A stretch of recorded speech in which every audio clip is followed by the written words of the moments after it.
quick fixes to ensure that your dinner is still a success.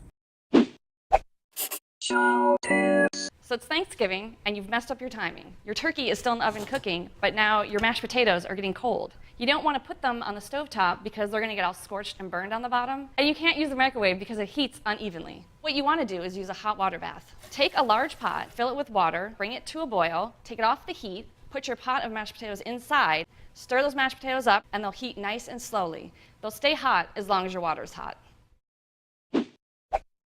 CHOW tips. You thought you cooked your turkey perfectly, but when you go to carve the white meat, it's dried out, not juicy. But don't worry, your turkey's not ruined. There's an easy solution. Slice the turkey breast into serving pieces, dip them into some warm chicken stock, lay them out on your serving platter, and then put some gravy over the top. The meat will be juicy, and your guests will never know that you overcooked the turkey.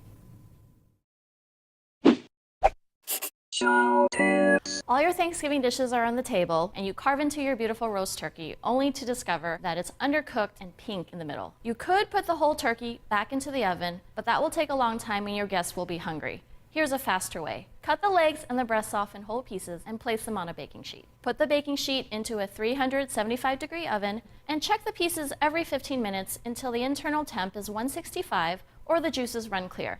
As they're ready, take the pieces out, slice them up, and serve them to your hungry guests. CHOW tips. You've floured your counter and you've rolled out your pie dough, but it's sticking anyway. You don't have to start all over. Here's 2 easy ways to get your pie dough into the plate in one piece. The easiest way is with an offset spatula and a little bit of flour. Gently work your way around the edges of the dough until you get to the center and you can lift it off in one piece. If you don't have an offset spatula, you can use a long piece of unflavored dental floss and wriggle it from one side to the other. Either way, you won't have to waste time re-chilling and re-rolling your dough. CHOW tips. You've made gravy, but it's come out lumpy. No amount of whisking is going to take those lumps out. Here are 3 easy fixes.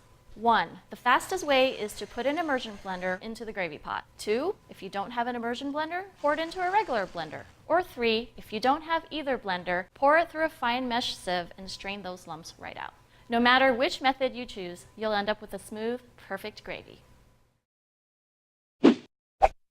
CHOW tips. It's the holidays. You've got your sweet potato casserole all ready to go, and you're going to stick it under the broiler for just a second to toast the marshmallows. You turn around to grab your glass of wine, and holy crap, your marshmallows are on fire.